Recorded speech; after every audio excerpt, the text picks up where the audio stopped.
I the thread and you the needle is a romantic novel in the Middle Age between Meera the psychologist and Rajiv the cardiologist. The prologue: before healing there is tearing, before connection there is breaking. Every life has its fabric and its theirs had wound with long before they met. Meera had always thought of herself as a thread, stretched, pulled, knotted by duty and expectations, and she held everything and everyone together: her children, her patients, her crumbling marriage, her aging parents, her responsibilities. As a renowned psychologist, she bound, connected, stitched, and repaired other people's wounds every day. Let no one noticed she was praying. And Rajiv had always lived like a needle, precise, sharp, cutting when necessary, piercing through the toughest tissues of the human heart. His life was a constant effort of pushing through heart surgeries, administrative pressure, hospital politics, a marriage surviving in name. He saved countless lives and yet could not pierce through the emotional numbness settling inside his own home. And he knew how to break open a chest, but not how to open his own. Both were masters of healing, and yet neither knew how to be healed. And then came the night that changed nothing out on the outside, everything on the inside. An international medical seminar in Singapore, a hall filled with applause and applause for a lifetime of service. Two seats left empty at the front table beside each other. They sat. They smile, polite, professional smiles, exchange congratulations and pleasantries, but something ancient and wordless surged between them, a recognition older than introduction, a warmth that felt like deja vu, a spark, not loud or unruly, but frighteningly familiar, as if their hearts whispered. Oh, it's you. They did not fall in love, they remembered it. The world would call their bond improbable, unacceptable, too late, too complicated. But the world had not lived their pain. The world did not know how it felt to spend decades sleeping beside someone and still feel cold. The world did not know how it felt to devote your life to healing others while quietly bleeding inside. They did not meet to escape life, they met to finally live it. And if she was a thread, fragile, tired, desperate to belong to something strong, then he was a needle sharp enough to break through old pain and guide her into a new shape. If he was a needle, lonely, directionless, endlessly piercing without purpose, then she was a thread, the softness he had been seeking all along. Together, they were not two broken people clinging to each other. They were two wounded souls deciding to mend, not to hide the scars, but to stitch them into something stronger. And they would still ache, they would still doubt, they would still fear, but for the first time in years, they would also hope. Some partnerships are not about possession, they are about a resurrection. Some loves do not demand youth, they demand truth. And when two lives unravel to the edge of breaking, they choose to weave together anyway. This is not weakness, this is healing. This story begins not with passion, but with permission: permission to feel again, to trust again, to begin again, because every great love starts this with silent wow. Let's stitch our wounds together. I the thread, you the needle, and together we mend. And the chapter one, it is about the international seminar. The ballroom of a Marina Bay Sands shimmered with intellectual grandeur. Spotlights ripple across velvet drapes, nameplates gleamed against polished wood tables, and then ocean of brilliance filled the room. Doctors, researchers, neuroscientists, cardiologists, physiologists, and medical thinkers from every corner of the world. For most of them, tonight was a celebration. For Meera and Rajiv, it was a camouflage. And Meera adjusted the silk stole around her shoulders, a practiced elegance covering exhaustion. Her eyes scanned the auditorium not for people but for silence. She always searched for escape routes, corners where she could hide her disintegrating self from the world that believed she was unshakable. And to everyone around her, she was Dr. Meera Krishnan, pioneer in trauma recovery and emotional resilience, keynote speaker for mental health advocacy, and the woman who touched thousands of lives. To herself, she was someone held together by professional applause and private pain. Rajiv stood near the stage, surrounded by colleagues and journalists, smiles, questions, handshakes, everything he had mastered over 25 years. Rajiv Malhotra, he responded perfectly, but behind every polite nod, there lived a sigh. Every day he repaired hearts, every night he ignored his own. When the host motioned toward the front row, Meera looked up and walked forward, slow, steady, dignified. Rajiv stepped toward the same reserved seat from the opposite aisle. They read the chase at the exact same moment. Their eyes met. Just that a glance, a breath, a heartbeat. She felt something shift inside her chest, not loud, not dramatic, just true. He felt the exact same tremor, subtle, grounding, undeniable. A recognition neither of them could explain. They sat next to each other, strangers in names, familiar in energy. The ceremony began, speeches floated, applause rose and felt like tides. Awards were handed, cameras flashed, and yet inside Meera Rajiv time had slowed to a different rhythm. Sometimes their eyes met during the speech, or short, accidental glances, but every time they looked away, it felt like leaving something unspoken behind. When her name was called, Meera walked to the stage with poised grace. She accepted her award, listened to the introduction about her groundbreaking work, and delivered her speech eloquent, moving, precise. Her voice trembled only once when she said, "Healing is not the absence of pain, it is the courage to feel again." She got a thunder of applause, and Rajiv's breath hitched because somewhere in that sentence he felt seen. When his turn came, he spoke about the heart not as a machine but a battlefield that remembers every emotional wound. Sometimes the heart stops not because it is weak but because it is tired, exhausted. Meera closed her eyes, her body reacting both before her mind could stop it, because somewhere in that sentence she felt seen. When they returned to their seats, the applause still echoing, something had already changed, not visible to the world but unmistakable to them. A conversation was inevitable. It came through words but through a shared stillness. When the hall emptied, guests moved to diner tables and photographers chased groups. Old colleagues reunited, but the two of them stayed seated side by side, untouched by the noise. Mira turned first. Rajiv smiled without thinking. She said softly, "Your speech, it wasn't about cardiology, was it?" He replied just as softly, "And yours wasn't about psychology. Am I right?" For the first time that night, they both exhaled. Two lives full of unanswered questions had finally found someone who might understand them without explanation, without history, without pressure.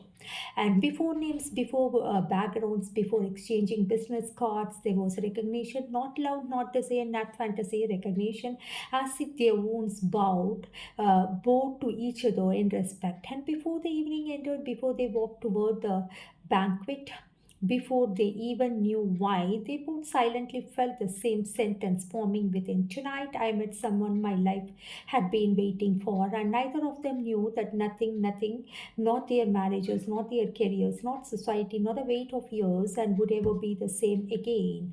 And the next chapter, a conversation that should have been impossible. The banquet hall smelled of jasmine bouquets and polished silverware, yet beneath the glamour was a quiet hum of fatigue. Everyone here had found their way to success, and everyone here carried private scars success could not heal. And Meera and Rajiv walked toward the table with a flow of guests. They did not talk, did not touch, did not even look at each other directly. Yet neither strayed more than a step away. Two people who had just met, moving like they had always known how to stay close. Their assigned seats were separated, two tables apart.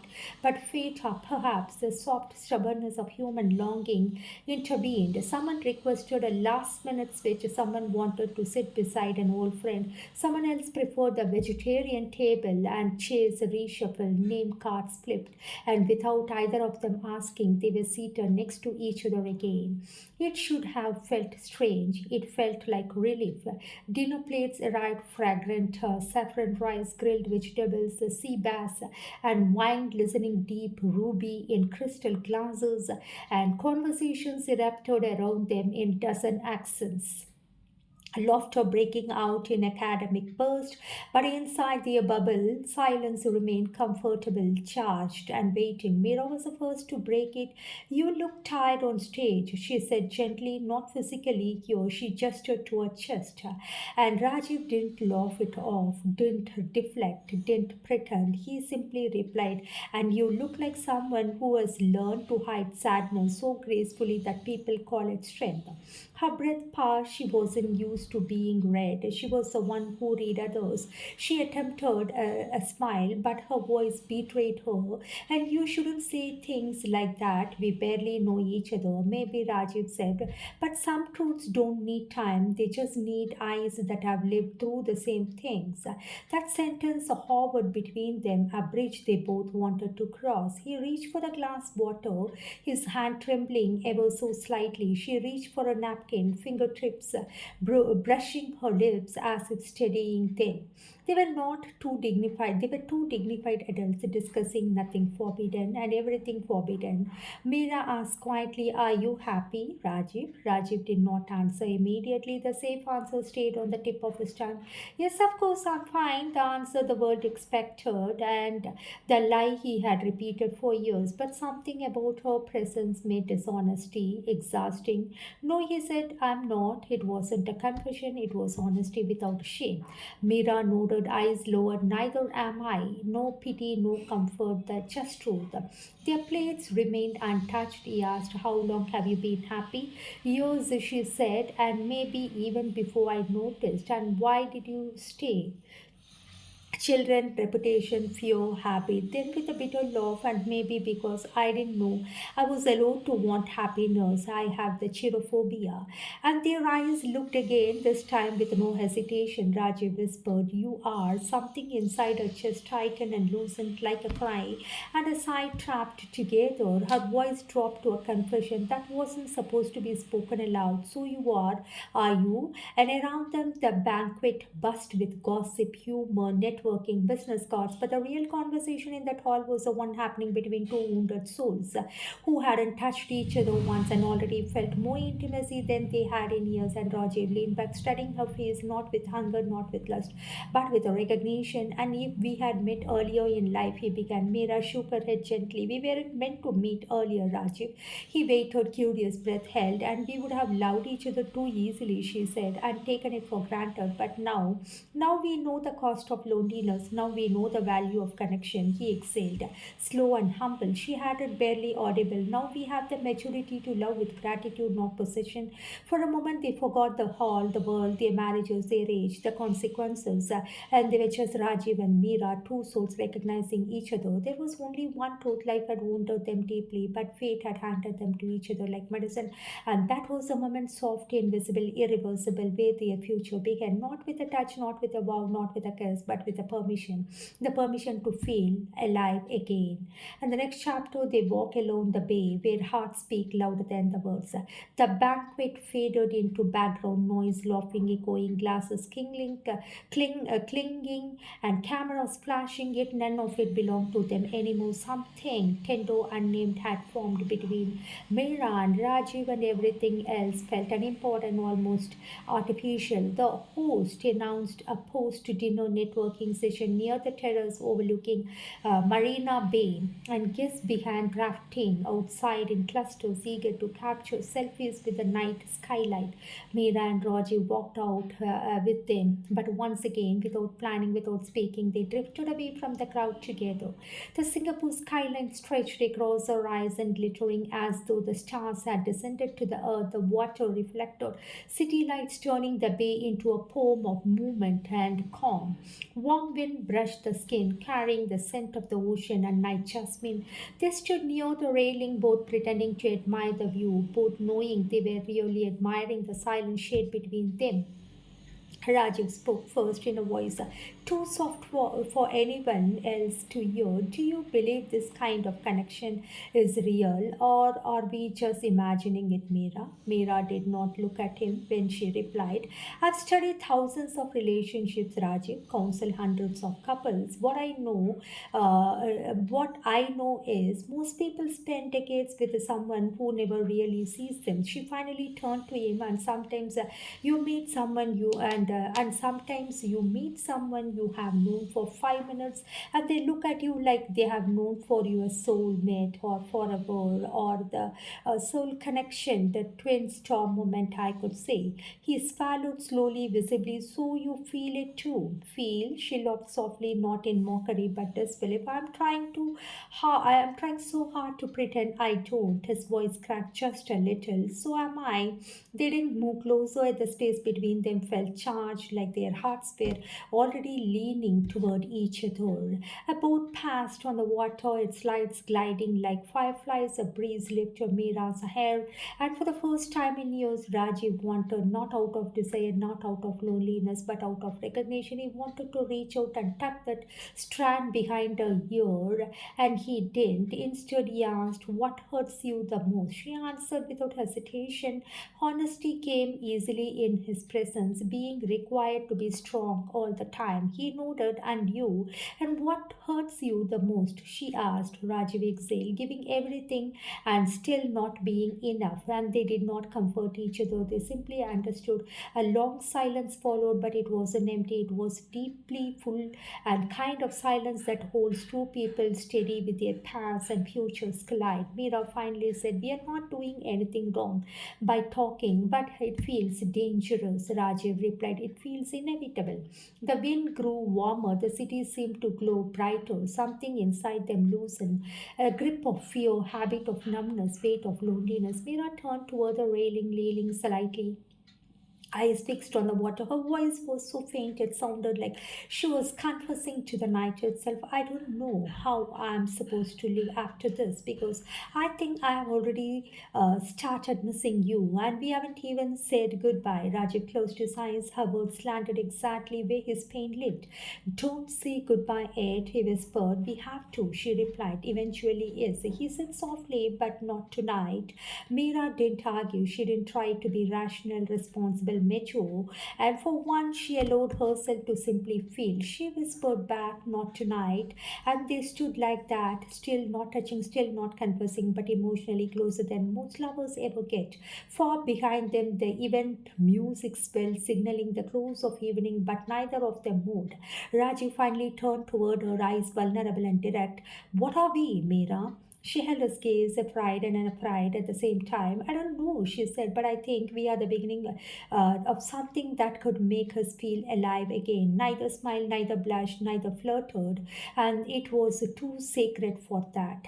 And finally, Rajiv said the words that neither of them had dared think, but both had been breathing since the moment they met.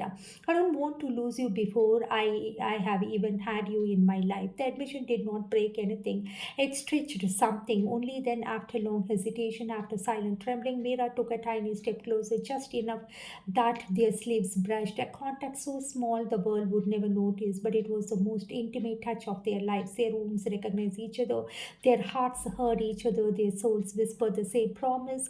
And if this is dangerous, then so we are. And the next it is about when distance is not distance, messages sent across time zones and wounds. The next morning arrived too fast.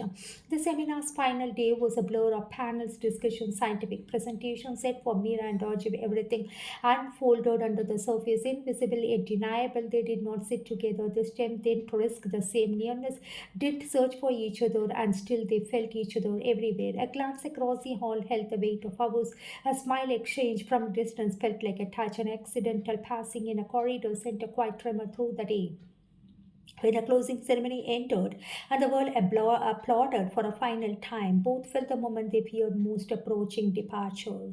The airport became the second battlefield. Their hearts walked into the line for immigration, the scattered seating at the waiting lounge, and the dull hum of travel announcements. All it felt ordinary while their emotions felt extraordinary. Mira sat near the boarding gate, pretending to read a book that her eyes never focused on, and Rajiv, from another corner of the lounge, pretended to type emails that remained unsent. Every second felt suspended between longing and restraint. Then her phone vibrated a message, unknown number. She opened it. It was racing heartbeat. It already feels like we are leaving something unfinished art. And her fingers trembled over the keyboard. She typed past, erased, typed again. If we try to finish it, we may lose everything. M. A long pause. She expected silence after that. Adults' responsibilities, boundaries, all should have been intervened.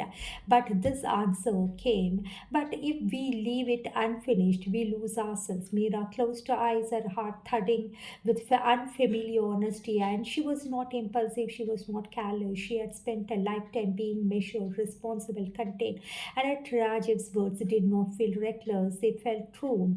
She replied before she could overthink, I don't want to lose myself anymore. Another pass then Mira. May I write to you even when we are back home? She stated the question knowing she should not say yes, knowing she wanted to. Her reply came like a whisper. She typed with her fingertips, write if it helps you breathe. And the great announcement interrupted with a digital closeness, and passengers began lining up, suitcases rolling across the floor. People rushed with a practiced indifference to connections and goodbyes. Their eyes finally met across the lounge, and the world kept moving, but they stayed frozen in each other's gaze. Two travelers whose bodies were preparing to separate while their souls refused. And there was no touch, no dramatic moment, no reckless decision, just a look, powerful, terrified, hopeful. And then they boarded. The plane took off. Singapore shrank beneath them. The sky stretched ahead, a long path of clouds between two people who had not just discovered a reason to live again. Hours later, as the seatbelt sign switched off, and Mira checked her phone, a new message waited. I don't know what this is, Mira, but I know it didn't end at the airport. Her reply came instantly. No, it began there. That night, in different countries, at different time zones, with oceans between them and marriages waiting to swallow them back into their numbness, they both lay awake, staring at the ceiling, phones on their chests, hearts pounding with the same ache. Distance was miles, but connection was seconds. The next message came from her, timid, cautious, brave. Are you home? His answer arrived almost instantly. Physically, yes. Emotionally, still with you. And she closed her eyes, tears slipping into her pillow, not of sadness, but of the pain of finally feeling alive. That night marked the beginning of their real journey, not in Singapore, not in banquet hall, not at the bay. Their journey began the moment they realized distance cannot stop connection when connection begins where loneliness ends. And the next chapter, it is about a kind of conversation that heal in the dark, wounds that could answer each other. The world slept around them, spouses turned away in distant beds, children safer in their rooms, houses locked began ritualistic silence. But Meera and Rajiv stayed awake in their distant places, not because of insomnia, but because they finally had someone to speak to without pretending. It began with messages, then voice notes, then late night calls spoken in whispers, so soft that even the darkness leaned closer to listen. A call at 11:47 p.m. Can you talk? Only if you stay. A call at 1:12 a.m. Are you crying? No, but if I start, I know I will stop this time. A call at 2:39 a.m. Why does hearing your voice feel like rest? Because we have both been tired for too long. They spoke about everything the world would never hear, not gossip, not filtration, not secrets meant for excitement, but truths, raw, unfiltered, bleeding truths. Mira confessed the loneliness of being emotionally orphaned inside her own home, and it is like I'm visible only when someone needs something. She whispered, beyond that, I disappear. Rajiv confessed the guilt of a marriage and it turned into duty instead of love. I'm appreciated for my sacrifices, he sighed, but I don't remember the last time someone was glad I exist. And she didn't judge him, he didn't try to fix her, they simply listened, and that itself became healing. For two people who spent their lives tending to others, it was shocking to discover how rarely someone tended to them. Some nights they spoke for hours, some nights silence was enough, just breathing on the other end of the line, knowing each other they weren't alone. Some nights they laughed genuinely free, the kind of laughter that comes only when a person feels safe. One night Meera asked, what do you want most right now? Her voice trembled, not with a desire, with fear of answer. Rajiv paused, breathed uneven. To be held, he said, and she didn't reply immediately. Something inside her cracked, not from pain but from recognition. I want that too, she whispered. Not to be touched, to be held. The difference was everything. Their connection was not physical hunger, it was emotional starvation. Neither intended to fall in love, neither was searching for it. But love is not always loud. Sometimes it grows from quiet places, shared homes, shared wishes, shared loneliness. The days continued with responsibilities, clinics, surgeries, research work, school runs, meetings. But every night the world dimmed and the thread between them glowed. And one dawn, after a conversation that ran until 4:03 a.m., Rajiv said softly, you make me feel like I'm not visible. Meera closed her eyes, her throat tight. You make me feel like I'm not too much. The silence after the sentence was reverent, not romantic, not forbidden, not reckless. Two wounded hearts had finally found a place to rest. Before ending the call, the ritual began, unspoken at first, then familiar. Good night, Meera. Good night, Rajiv. A pause. Neither hung up. Seconds stretched. Hearts waited until one of them whispered, always one, never planned. Don't go yet, and the other stayed, not because they were running away from their marriages, but because they were finally running toward themselves. Their hearts were not healed yet, their lives were not simple yet, and their futures were still complicated, but something new was happening slowly, silently, beautifully. Their wounds were beginning to answer each other. And the next chapter, recap of the past when old memories explain present scars.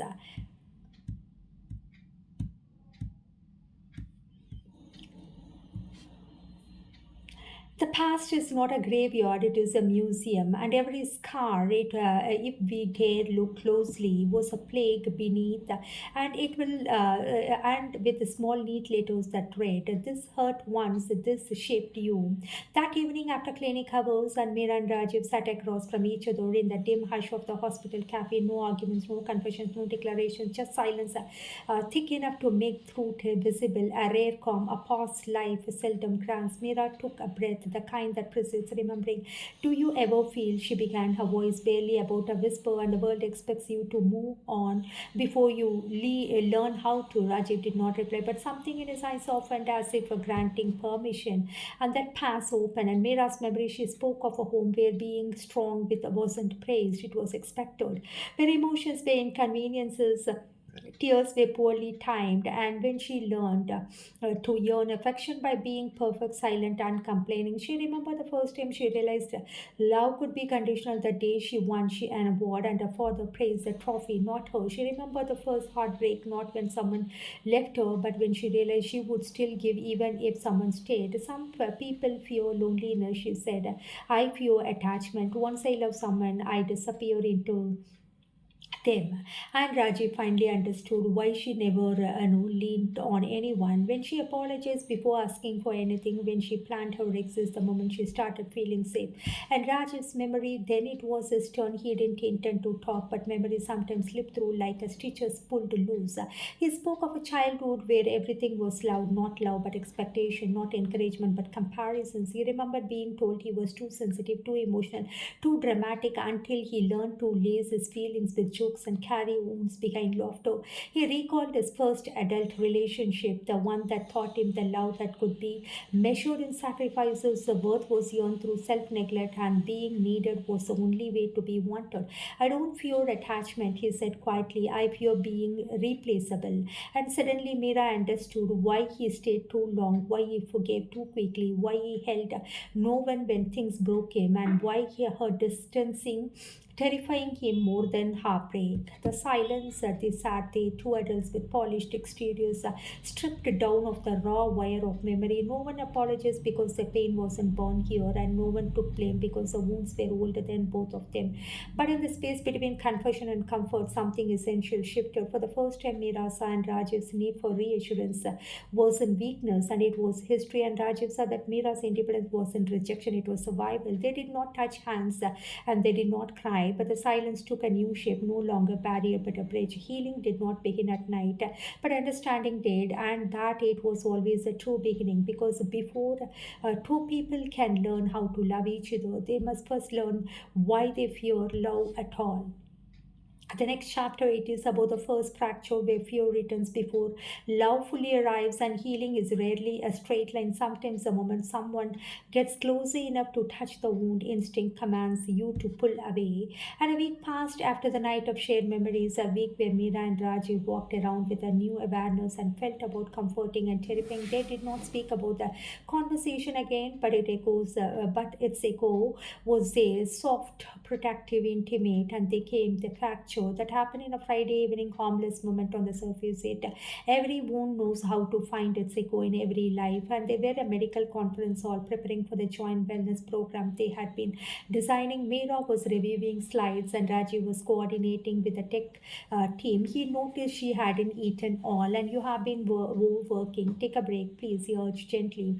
She didn't look up. I'm fine, Rajiv persisted, this time with concern sharpened by care. You say you are fine, but you are not. Skipping meals isn't strength, Meera. Something in her stiffened like a reflex from old survival instincts. I don't need you to monitor me, she said, more sharply than intended, and I don't need to justify how I take care of myself. Rajiv froze.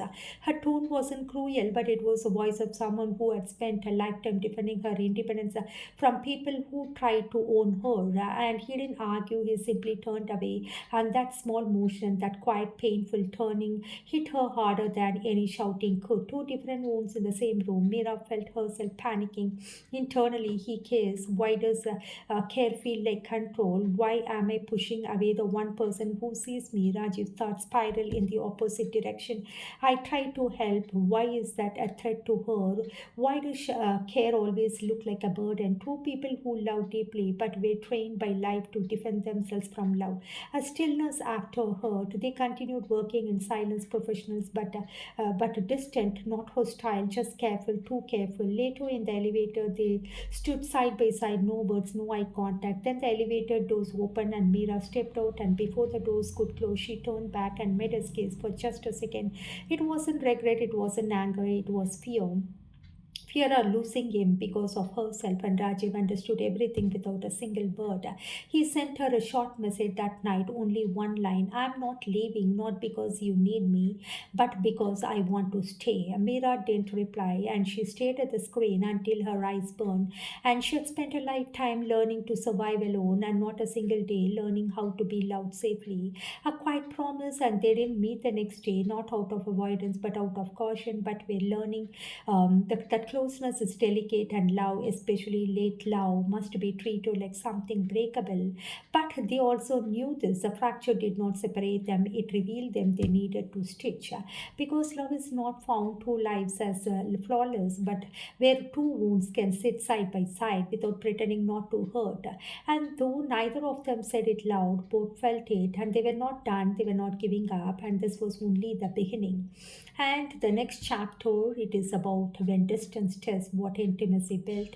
Love, especially a late born love, fears interruption more than rejection, because once you have tasted connection after years of loneliness, even a day of silence can feel like abandonment. After the quiet fracture, Meera and Rajiv returned to their home cities, and she to Delhi and he to Bangalore. It wasn't planned. Conference center duties resumed, and life and carrying impatient pulled them back into their separate worlds. But what had been formed between them did not stay behind in Singapore. It traveled not into their thoughts, not into the rhythm of their days, into the spaces where loneliness used to live, days without meeting. They messaged but cautiously. Phone calls were shorter than before, threaded with hesitation, as though both were afraid to step wrongly. And Meera found herself waiting for message more than she cared to admit. Rajiv found himself checking his phone between surgeries like a teenager in love, and yet both were terrified to show how much they can. Distance did not kill their intimacy, it magnified their fear.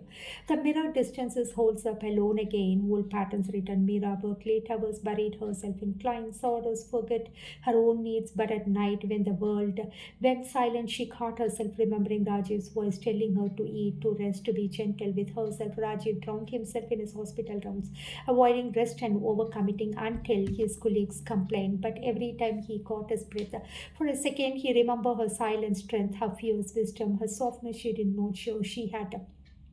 They both missed each other. Neither knew how to say it without sounding weak, needy, or vulnerable. But because distance is not weaken their bond, it exposed how strong it was and how unprepared they were to feel like a kind. A critical moment one night, Meera called unexpectedly. No greeting, no casual tone, just the truth began. Silence. Are you awake? Rajiv froze at the tenderness of her voice. Yes, he hesitated, then spoke.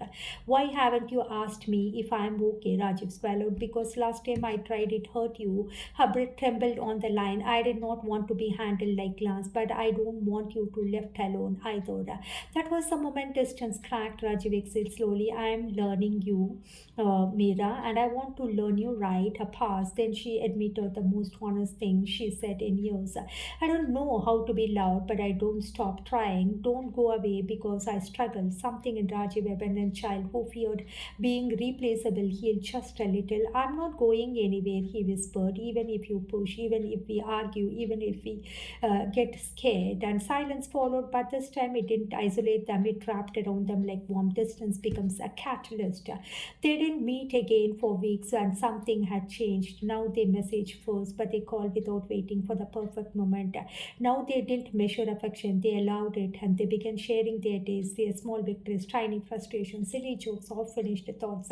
Nothing dramatic, nothing cinematic, just the ordinary intimacy that only happens when two people feel safe. And distance did not weaken when they built up. It tested it and it passed. And because real connection is not about being in the same room, it is about being the first person someone reaches for every miles away. And somewhere between Delhi and Bangalore, without touching hands or sharing breaths, and Meera and Rajiv feel deeper, and not because they needed each other, but because they chose, each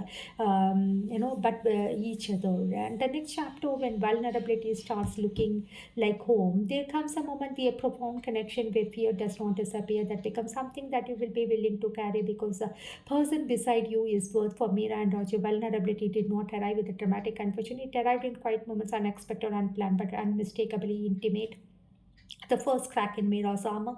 It happened during an ordinary evening called. Raji was casually, "How was your day?" Meera could have given her usual reply, "Busy, productive, fine," but she didn't. She passed. She said softly, "It was hard." Not a breakdown, not drama, just truth, raw and small, but monumental. Raji waited, not pushing. "I had a patient young girl." She continued. She said she feels like she doesn't deserve happiness, and she ruins good things without meaning. And so I myself in her, I felt. Rajiv didn't say, "Don't think like that or you are wrong." He simply listened fully, safely. And for the first time in years, Meera cried, not because she was breaking, but because she was finally safe enough to. And Rajiv whispered, "You deserve softness too, Meera. You always have." And the silence afterwards was not awkward, and it was sanctuary. The first unmasking of Rajiv. A week later, it was Rajiv's turn. Late night, he sounded exhausted. "I lost a patient today," he said quietly. I did everything right, but still wasn't enough." He expected Meera to comfort comfort him, to reassure him. She didn't. Instead, she asked gently, "How are you feeling?" Not the doctor, you. No one ever asked him that. At first, he tried to give the rehearsed answer, "I'm okay," but the sentence broke halfway. "I'm tired of being strong. I don't want to be the person everyone leans on all the time. Sometimes I want someone to hold me together too." He had never said that to anyone, not even to himself. Mira didn't interrupt. She didn't even try to fix him. She just let him to be human, imperfect, hurting, real. And Rajiv realized something quite revolutionary. Strength was not what he showed to the world. Strength was what he could be with her. And the new kind of intimacy, it wasn't romantic gesture that deepened their bond, but the simplest instincts. And Rajiv learning to ask, "Do you need space or comfort today?" Mira learning to say, "Stay on the call until I fall asleep." And they began to laugh without restraint, converse without shame, sit in silence without fear. And for the first time in years, both felt when what home should feel like. Not a place of perfection, but a place where you don't have to pretend. The moment that changed everything, one afternoon after a long call filled with teasing and shared stories, Mira said something she didn't think about. The words came unfiltered, unguarded. "I feel more like myself when I am with you." And Rajiv didn't ruin the moment with excitement or confession. He simply replied, "I am almost breathless, and that is how I know this is not temporary." And in that instinct, both understood. They were no longer afraid of vulnerability. They were afraid of losing the person who made vulnerability feel safer. And the next chapter, their first reunion, when seeing each other again changes everything. And they said yes. And there are many reunion in life with old friends and old habits, cities, or memories. But the hardest reunion is with someone you never really left. And after nearly 2 months of calls and messages, I longing opportunity came, a joint mental cardiac wellness conclave in Mumbai. Neither Meera nor Rajesh suggested the meeting, neither asked if the other was coming. Yet both booked tickets without hesitation, not because they needed to meet, but because their hearts no longer knew how to choose distance and anxiety before joy. The day of travel felt surreal. Meera, usually composed, and found her pulse racing. She changed her sari twice, then scolded herself. He is not a date, he is a colleague. And yet she asked a touch of kajal, and the kind she wore like one day she wanted to feel seen. Rajiv, who had survived thousands of emergencies without flinching, stood in front of the mirror adjusting his shirt for the 10th time. He shaved again, though he did not need it. He checked the time every few minutes like a schoolboy waiting for the first crush, and loneliness had never scared them, but hope did. And the first glance after distance, they met in hotel lobby. No dramatic music, no running, and two people who knew each other too deeply, not enough. Mira saw him first, tall, tired, from travel, handsome, in a way that wasn't about age, but about the presence. And Rajiv saw her next, elegant and calm, but with eyes that held unspoken warmth just for him. Their eyes locked, and in that 1 second, every phone call, every unspoken fear, every night of wanting but not the admitting became real. Rajiv did not say hello, Mira did not say, "How are you?" Instead, they breathed her name. He breathed her name slowly, reverently, "Mira," and she answered the only thought she could, "I missed you." And she hadn't planned to say it, he hadn't expected to hear it, but sometimes the heart speaks without waiting for permission. Rajiv stepped closer, not too close, not presumptuous, but close enough for her to feel that he was here, real, warm, not a voice from a phone.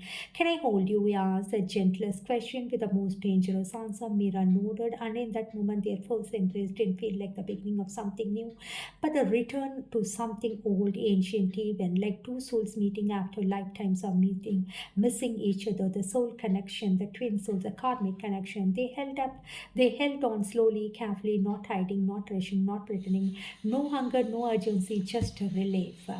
And just relief. That evening that followed, they walked along a Marine Drive, and afterward, letting the breeze carry the silence. Not every meaningful moment needs words. Sometimes their shoulders brushed, sometimes their hands nearly touched. Neither forced anything, and the closeness was enough. They spoke about ordinary things, their patience, cities, sea, the clouds, but beneath every word was a quiet truth.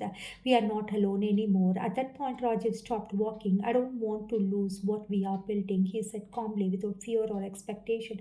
Mira looked at him directly, honestly. That depends on one thing, she whispered. Can we love each other without running from our wounds or using each other to hide from them? I repeat, can we love each other without running from our wounds or using each other to hide from them?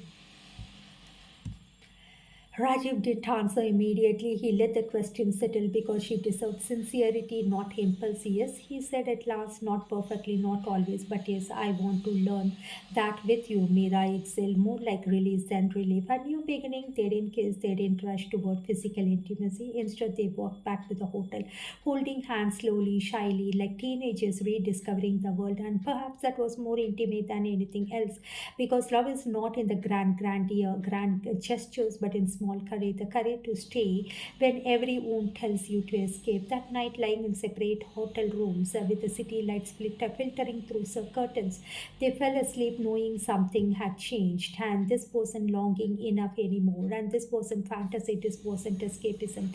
They were not looking for refuge, they were building a relationship, and for the first time in decades, love felt like something impassable.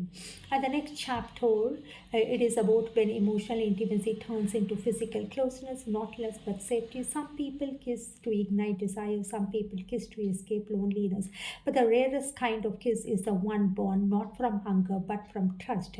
After the reunion in Mumbai, Meera Rajiv gravitated toward each other like tides to the moon, and not because they had nothing to lose, but because they had finally had something precious worth choosing. A slow dismantling of distance. The following evening, after the talks and sessions, they lingered in the hotel's terrace, cafe lights, low breeze, cool, city glittering below. Mira sat across him, her sari shimmering in soft gold. Raji watched her speak, not with desire but with reverence, the kind you give to someone who taught you that your heart still had softness left. And halfway through their conversation, she paused and looked at him, really looked as if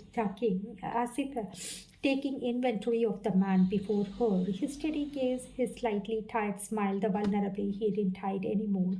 Why do you make me feel safe? And she said quietly. Rajiv didn't answer like logic, psychology, or romantic lines. Because you let me. Her breath caught, not from surprise, but from the truth of it. The first touch. After some time, Rajiv reached across the table slowly, as if giving her every moment to withdraw if she chose to. He took her hand, not with urgency, not with possession, but with someone holding something sacred. Mira didn't pull away. His thumb traced her palm lightly, and she felt something unfamiliar, overwhelming. To be touched without being demanded, to be wanted without being consumed, to be held without being fixed. Her voice trembled. I don't know how to do this. Rajiv smiled, soft, unhurried. Neither do I. So we will learn slowly, walking each other back to life. Later, in front of a hotel room door, they hesitated, not with doubt but with awareness. Rajiv spoke first. I don't want this to become something we rush into because we are afraid. Meera nodded. I don't want to lose what we are building. He stepped closer, only a breath away. We won't. Then, gently, carefully, he lifted his hand to her cheek. She didn't flinch, her eyes closed on instinct, and the kiss that followed wasn't fury, desperate, or impulsive. It was slow, tender, a kiss that said, I see you, I choose you, you are safe with me. There was no urgency, no claim, and the two wounded hearts doing something astonishing, letting someone in. When they pulled apart, neither looked away. Mira whispered, if this ever becomes a just escape, we stop. Rajiv nodded, if this ever replaces growth instead of supporting it, we stop. Then he leaned his forehead against hers, the softest intimacy of all. We are not here to fill each other's emptiness, he murmured. We are here to build fullness together. The night. They did not sleep together that night, and it would have been easy, it would have been natural, but they chose patience, and not because passion was absent, but because respect was stronger. Instead, they sat on the window ledge of a room, watching the city lights in silence. Her head rested on his shoulder, his hand rested over hers. They dozed off like a fully dressed, fully safe, and two adults in their 50s discovering a kind of closeness more intimate than sex. To fall apart without fear. When Meera woke at dawn, Raji was still there, his arm loosely wrapped around her, steady and warm. She didn't panic, she didn't rush away.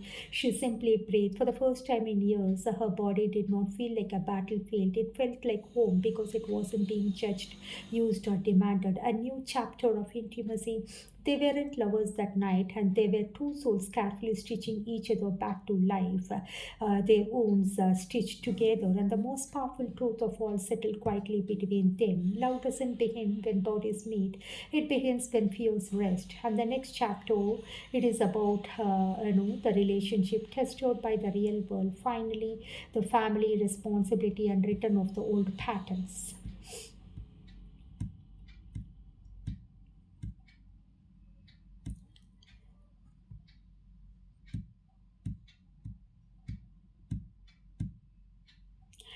It happened on a rain, that is a silvered evening, 3 days before their flight back to India, and they had spent afternoon walking along the waterfront, speaking of ideas, research, patient stories, trials of life, lived hailing everyone except themselves. And that night, Rajiv sweet, something in that quiet shifted. It wasn't passion that filled the air. It wasn't longing. It was possibility. They sat across each other, Mira on the couch with her legs folded beneath her, Rajiv in an armchair, elbows resting on his knees, leaning forward as though something inside him had run out of space to stay unspoken. Conversation began with a memory.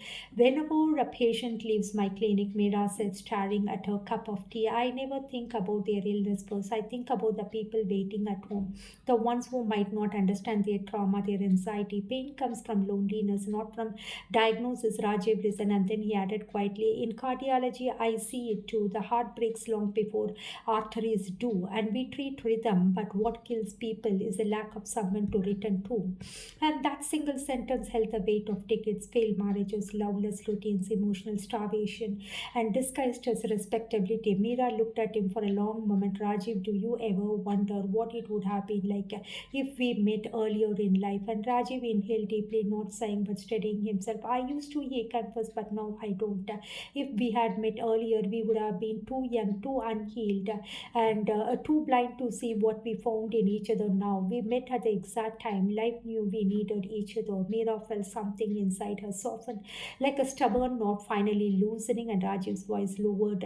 And Mira, this connection, this as we do see, is ending what we go back, and or do we see a life beyond this peak? And this was the question she had feared, avoided long for. Mira did not rush to answer, and she closed her eyes for a moment, thinking of her children, patience, and the long sterile silences at home, of the woman she had been thought to be a woman she had finally. And then she opened her eyes and spoke, not fear from the clarity. I see a future beyond this peak, not because of escape, not because of desperation, but because we found it real. But I don't want to become each other's hiding place. I want us to be each other's healing place. And Rajiv swallowed hard, the emotion visible in the quiet tightening of his jaw.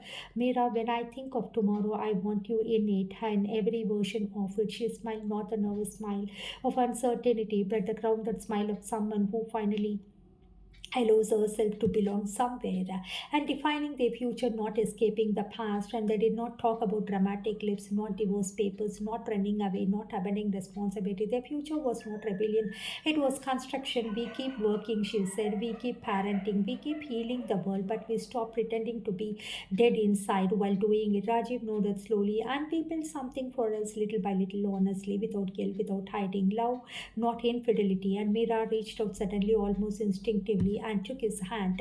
No secrets, she said, no dependence, no drowning. We grow as individuals and we stand side by side. Rajiv squeezed her hand gently, and not loving halfway. If we choose this, we choose it wholeheartedly. That was this contract, unwritten, unforced, unapologetically theirs. A small gesture with the weight of a promise. The rain outside intensified, but inside a stillness settled. Mira leaned her forehead against his, neither searching for seducing, just being. No kisses, no urgency, and a kind of recognition, a kind of closeness that did not demand, did not chase, did not fear, a calm that said, I am no longer alone, and neither are you.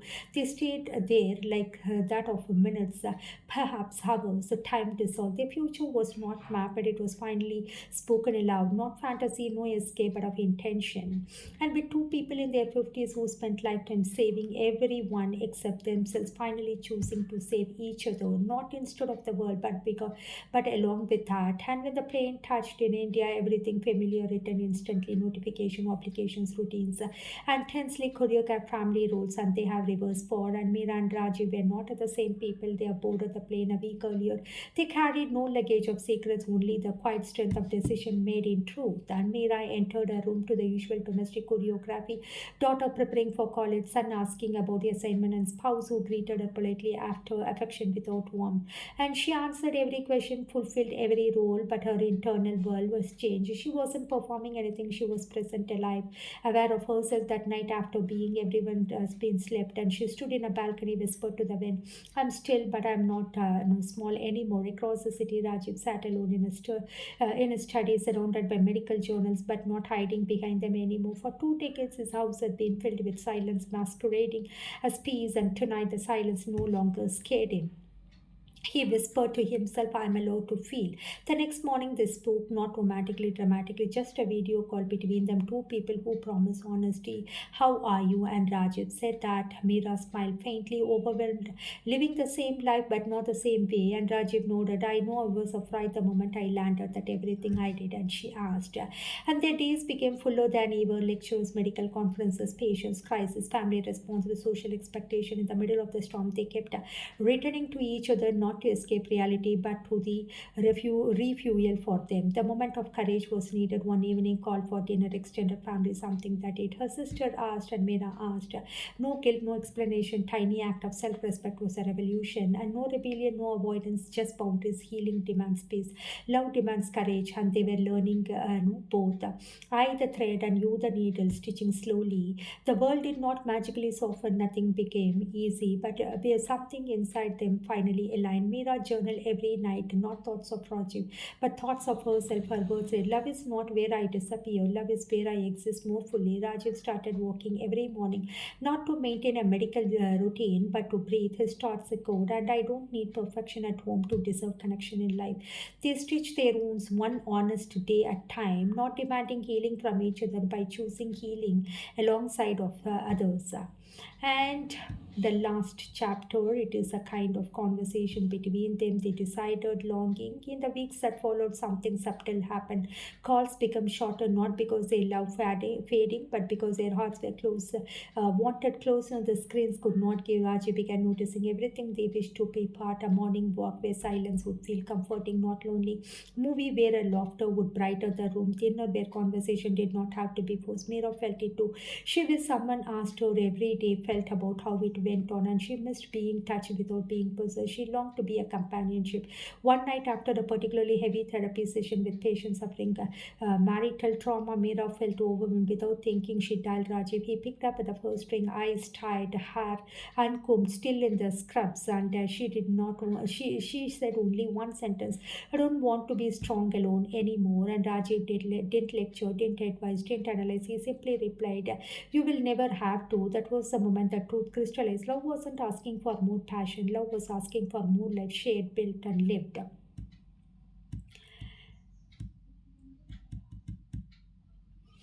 And the moments of vulnerability, even amid success, moments of fear surfaced. One evening after a long day, Meera sat quietly overwhelmed. Rajiv noticed immediately and offered no advice, no solution. Instead, he simply sat beside her, hand resting over hers.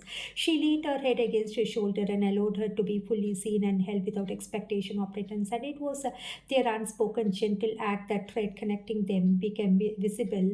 A love built not on dependence but on safety and choice. It is a quiet of victory. By the end of the first month that they had successfully run joint session of patients, their home felt like a place to heal, grow, and rest, and everything has been connected. The world around them had not changed, but the world had. They realized love would, when chosen consciously, demand escape from reality. It reshapes. A shared moment in their balcony overlooking the Delhi skyline, hand in hand, Mira whispered, "Do you see it too? How life can feel full." Rajiv smiled softly, and yes, this was the beginning. And they watched the city lights quite by alive, knowing that every ordinary moment now carried extraordinary weight of intention, partnership, and love. There comes a moment in any deep connection when the line between them, care and desire, blurs not violently, not dramatically, subtly, inevitably. Meera and Rajiv, the moment that began to arrive, the unfolding of emotional intimacy. Quiet Sunday afternoon, Delhi was buzzing faintly outside the afternoon windows, but inside the world shrank. Two people of the space, and they had carved for themselves. Meera sat on couch, her laptop, reviewing notes from the patient. Rajiv entered carrying 2 months of tea. He landed one to her without a word. She accepted it, and warmth in her hand, brushing her, sparked a familiar shiver, not of longing alone, but recognition. He sat beside her, close enough to their knees touched, yet to forcing their intimacy. She looked up, startled by the intensity of moment, and realized it wasn't just comfort. She felt it was belonging, acceptance, and quite anticipation for what their bond could become.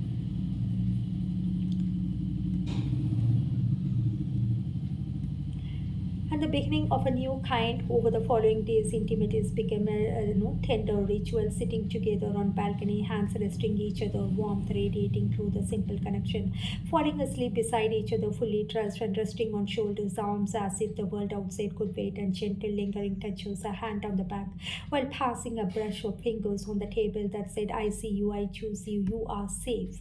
That night has mattered. One particular rainy night after a long day of work, the family calls Meera and Rajiv found themselves on the balcony, wrapped in a blanket, drinking tea. A rain drumming gently on the rooftop, silence enveloped, and Rajiv shifted closer, careful, mindful of space. He lifted Meera's hand, kissed the back of it lightly, and she looked up at him, eyes soft, and whispered, I'm ready to feel this fully. Rajiv didn't rush. She simply cupped her face, gently brushed her hair from the cheek, and rested his forehead against hers. Their lips met softly, tenderly, intentionally, not as culmination, but as an acknowledgement of the depth of their bond. The kiss did not ignite a fire, but didn't demand. It healed. And in that quiet, soaked in the rain moment, Meera realized she had never felt so safe, so seen, so entirely known. And Rajiv whispered into the space between them, this is not love, this is a home, Meera. And the desire expected coexisted. Vulnerability met touch without fear, and love in the deepest became an unspoken covenant of presence and the choice.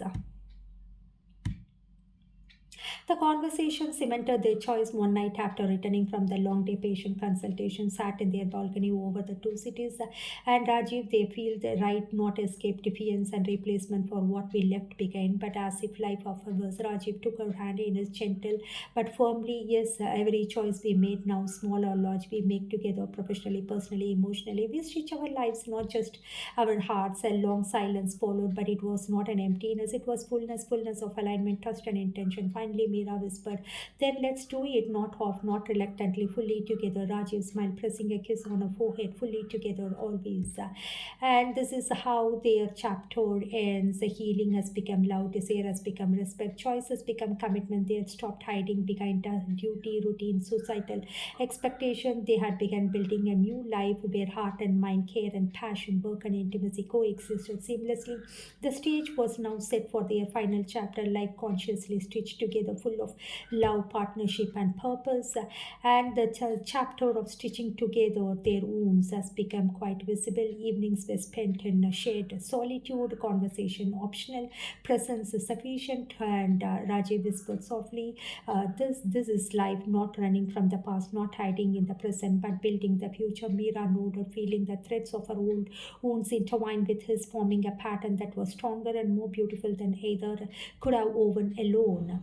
Love without condition. Their love was no longer a refuge or an escape. Partnership, choice, respect, passion intertwined, celebrated victories professionally and personally. They acknowledged the healed old scars together. They created a space where intimacy, emotional vulnerability, and ambition coexisted. Every decision, personal, professional, emotional, was made consciously, intentionally, and together.